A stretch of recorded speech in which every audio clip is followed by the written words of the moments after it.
आमदार रोहित पवार यांनी राज्य सरकारवर हल्लाबोल केला आहे। महादेव मुंडे सूर्यवंशींच्या हत्या प्रकरणात गुन्हा नाही, पत्ते खेळताना मंत्र्याचा व्हिडिओ कुणी काढला याची मात्र चौकशी। व्हिडिओ कुणी काढला चित्त्याच्या वेगाने चौकशी होते।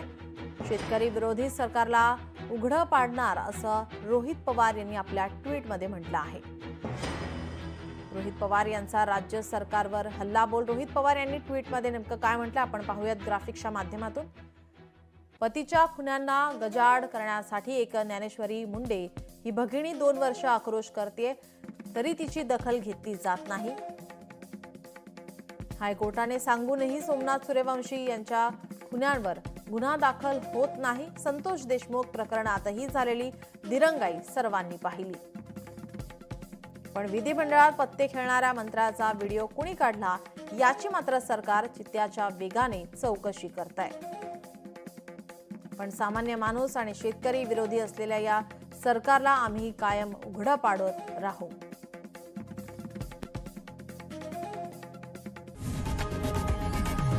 लोकशाही मराठी ऐका, पहा, जागरूक रहा।